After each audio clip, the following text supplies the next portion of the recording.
Ako si Chindi at ito ang kwento ng aking pagbabago sa tulong at sa hindi pagsuko ng aking ina na tapat sa Panginoon.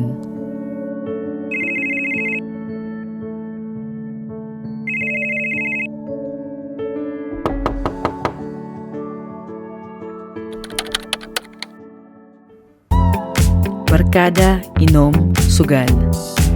HB agad ako lalo pag olats. Dito lang umiikot ang mundo ko noon. Dito ako masaya eh. Shot puno. Hindi nagkulang sa pangaral si Mama. Linggo-linggo din niya akong inaayang magsamba. Sundays for the Lord.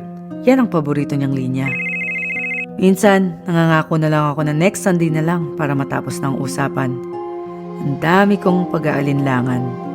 Kaya ayun, isang tawag lang ng barkada para akong nagka-amnesia. Kung madami siyang reminders, mas madami akong excuses. Ba't ba kasi niya ako pinipilit sa hindi ko gusto? Kung wala naman ako sa barkada at inuman, andito ako sa court. Ewan ko ba, adik na adik ako sa bola. Lahat ng free time ko, for the ball. Ang matindi pa, after lang laro, shot puno. Hanggang sa iparanas ng Diyos ang kanyang pagpapalo. Na-injured ako sa laro, umuwi sa bahay ng may saklay. Dito na yata binawi ni Lord lahat ng mga pangako kong napako. Ilang buwan akong nakakulong lang sa kwarto. Wala akong ibang pwedeng gawin kundi mag-isip at magmuni-muni. Mama ko, araw-araw akong inaalagaan. Araw-araw ipinagdadasal.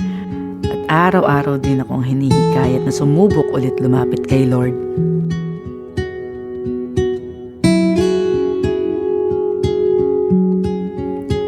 Napaisip ako, bakit hindi? Iba ang naramdaman ko nung unang attend ko. Kaya naman nagpatuloy ako.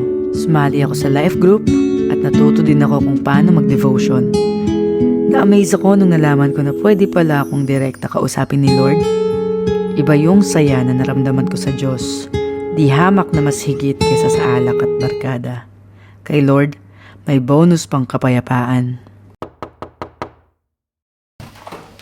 Tara na nak, bawal maliit kay Lord. Okay, sige mama, ready lang ako. Hello? May laro tayo? Anong oras? Hello, may church pa kasi kami. Until 4. Gusto mo, sumama ka muna, tas sunod na lang tayo sa kanila. Okay, sige. Spirit, lead me where my trust is. You are my voice. Wherever you would call me. Take me deeper than my feet could ever wander. My faith will be made stronger in the presence of my Savior. We're declaring this tonight. Spirit, lead me where my trust is. You are Jesus. Wherever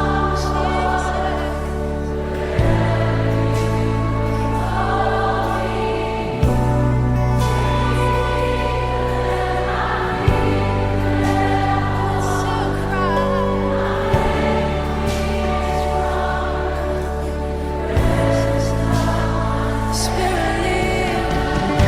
Spirit, lead me where my trust is without borders.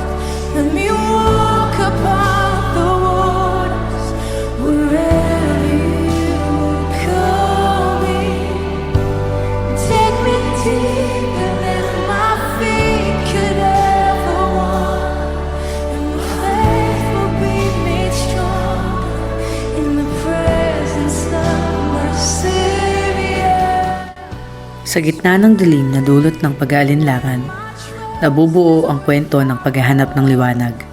Ang pag-aalinlangan ay hindi isang dulo, kundi isang simula ng isang paglalakbay patungo sa mas malalim na pananampalataya.